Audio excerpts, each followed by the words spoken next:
In this episode of our Alternate History Documentaries, we'll be covering the Interwar Years, which encompass the years 1920 through 1936. The Great War, or what would come to be called World War I, ended with the signing of the Treaty of Vienna on June 30th, 1920. However, peace in Europe would not last long. The Vienna Treaty had provided for the creation of a coalition that would invade Russia in order to defeat the Reds and restore the Russian monarchy. Germany and Britain were the key members of the coalition, motivated by their fear of communism and the relation of both their royal families with the deposed Romanov dynasty. Christian X of Denmark was also related to the Romanovs, and he lent financial assistance to the coalition. Japan joined the coalition as well, with hopes of gaining Russian territory in Manchuria and Siberia. By the time the coalition invaded Soviet Russia in August 1920, the Red Army had almost achieved victory. The coalition armies began to quickly push towards Moscow, while the surprised Red Army rushed to deploy on the new front. The Civil War quickly began to turn in the Whites' favor, and the coalition expected to be home before the winter.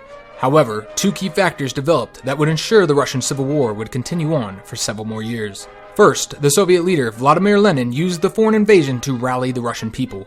He painted a picture of the Whites being traitors to the Russian people, while the Reds sought to save Russia from Western domination. As Lenin accused the Whites of treachery, he too accepted foreign assistance. Sultan Mehmed of the Ottoman Empire was no friend to communism, yet he also viewed Imperial Russia as his mortal enemy.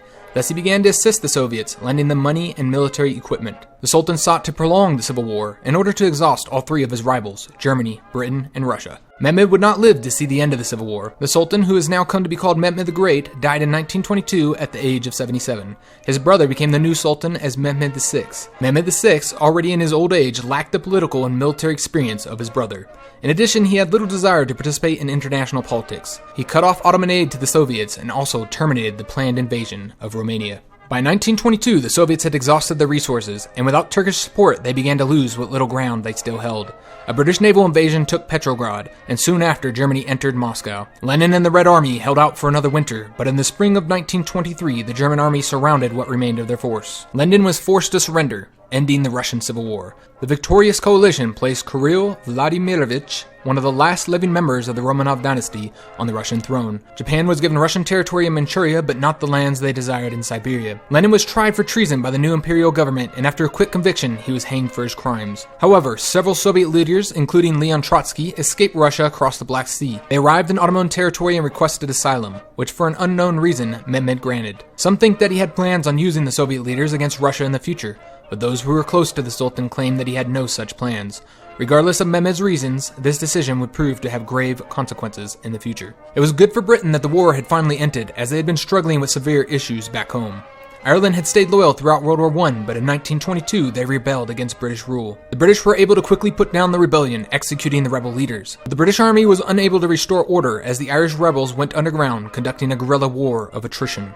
Many of the Irish rebels were hardened war veterans who had been fighting overseas for the last 7 years. The British garrison in Ireland suffered from heavy casualties. In addition, Britain experienced a severe economic recession in 1923 that hindered the government's ability to deal with the Irish insurgency. The Irish would eventually force Britain to grant them independence in 1926, though the mostly Protestant northern part of the island opted to remain a part of the United Kingdom. Nationalist zeal had begun to spread across Europe. Far-right political parties began to win a significant portion of the seats in legislatures across Western Europe, and in Eastern Europe, minority groups began to demand self-rule. In 1925, a revolutionary wave swept across the continent. In France, the far-right political party, Mouvement Franciste, attempted a coup of the democratic government.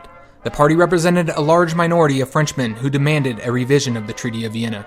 They claimed that the French government, as well as France's Entente allies, had betrayed the French people. They sought the return of Alsace-Lorraine and all French colonies in Asia, as well as an end to the demilitarized zones. The coup failed miserably. The party had expected the French people to rise up with them once they had seized key government facilities, and they figured the weak Third Republic would quickly collapse. However, the French people did not support the coup, and the government swiftly arrested the leading members of the party. Though the French coup was unsuccessful, it served as the spark that would set ablaze the Revolution of 1925.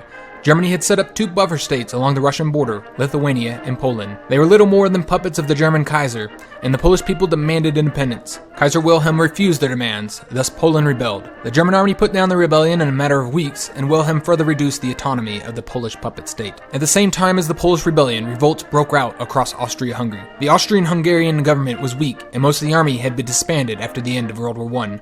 The monarchy was forced to watch helplessly as their empire fell apart. The Serbs seized control of Bosnia and claimed independence, while Croatian rebels took over much of the rest of Austrian territory in the Balkans. The Hungarians, who hadn't initially desired to end the dual monarchy, knew that the empire was at an end. They sent what little armies they had to secure their borders against the Serbs. They appointed a new king and declared themselves the Kingdom of Hungary. After the German army had put down the Polish rebellion, they began mobilizing to bring the newly independent countries back under Austrian control. However, Britain and France stood united in opposition to this action, and the Ottoman Sultan warned Wilhelm that a German invasion of the Balkans would be viewed as a violation of their sphere of influence. Germany stood alone and was thus forced to abandon their plans. The revolution would then spread to Ottoman territory. Free Serbs crossed the Ottoman border from Bosnia, causing an uprising across all of Serbia. The Greeks and Bulgarians rose up in revolt soon after. The Sultan mobilized the most elite divisions of his army and placed the war hero Mustafa Kemal in command with orders to smash the revolt. While a significant portion of the Turkish army was in the Balkans, the rebellion spread to the Arabian Peninsula. The Arabs attacked Turkish forts all across the region. The 1925 revolution lasted longest in the Ottomans' territory, where it took over 6 months to pacify the Balkans. The Sultan left his elite divisions in the Balkans to protect against further rebellion, but sent Kemal to Arabia with an army of new recruits.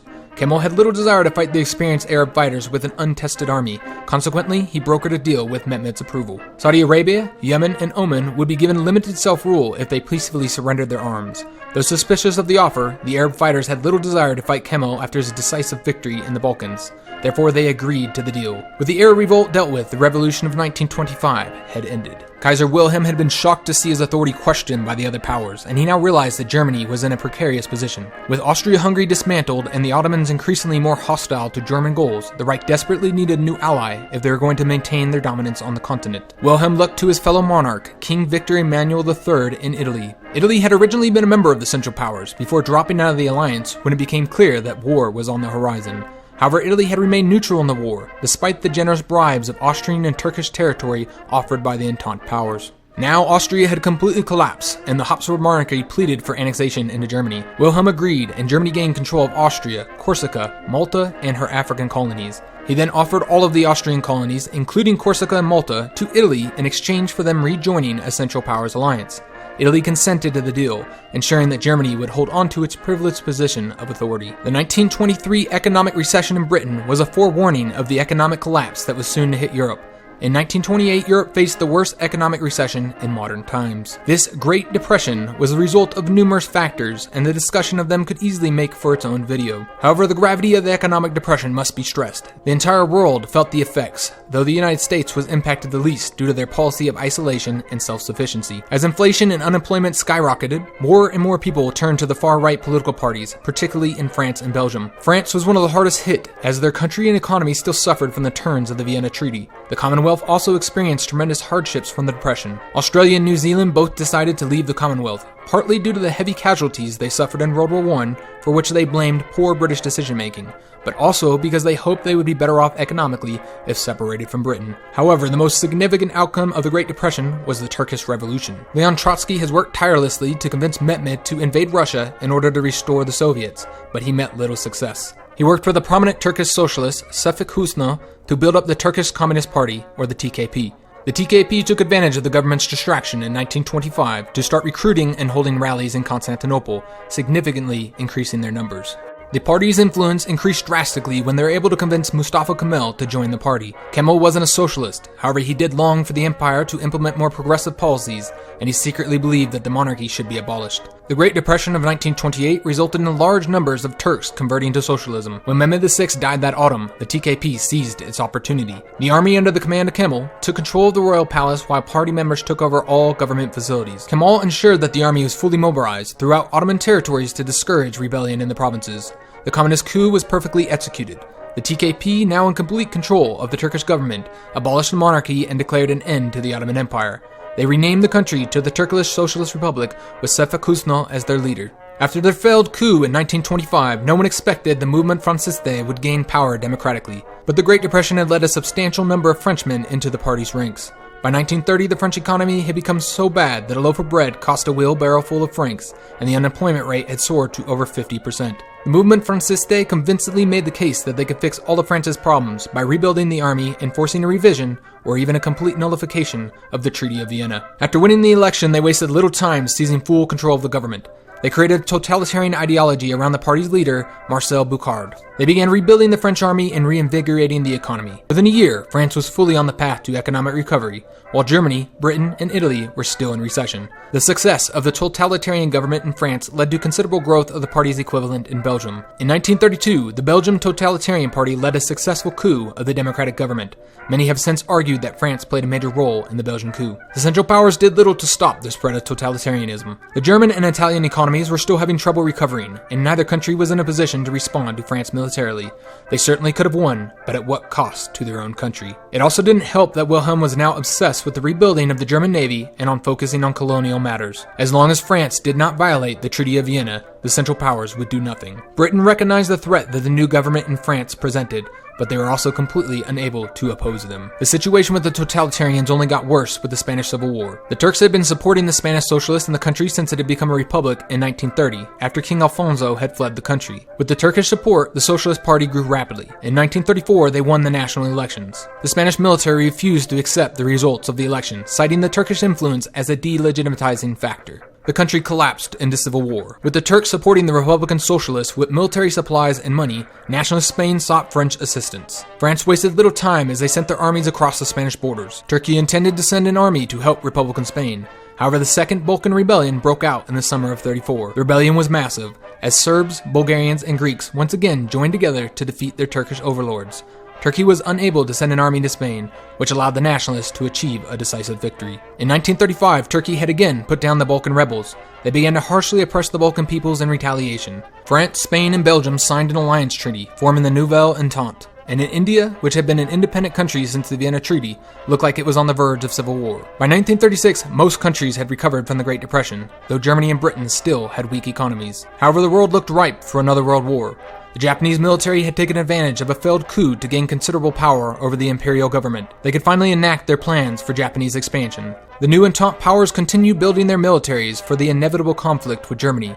Germany, still focused on colonial concerns, was having difficulty controlling their ally Italy. The Italians felt that the time was right for opportunistic expansion. They declared war on Ethiopia in order to connect their colonies in East Africa and had further expansion goals in the Balkans. Turkey desired to spread their communist revolution, aware of expansion opportunities in the Balkans, Asia, and Russia. As for the Russians, the Tsar wanted to restore all the territories they had lost in the last two wars, including the Ukraine, the Baltic countries, and Poland. Meanwhile, Britain sat powerless on their island while the United States continued their isolationist policies. The world is on the brink of war again, and this conflict looks to be even more widespread and devastating than the last. Can war be avoided? And if not, who will strike first? We here at the Alt History Institute hope you enjoyed this documentary about the interwar years. If you did enjoy this presentation, make sure you hit that like button and subscribe to the Institute's channel.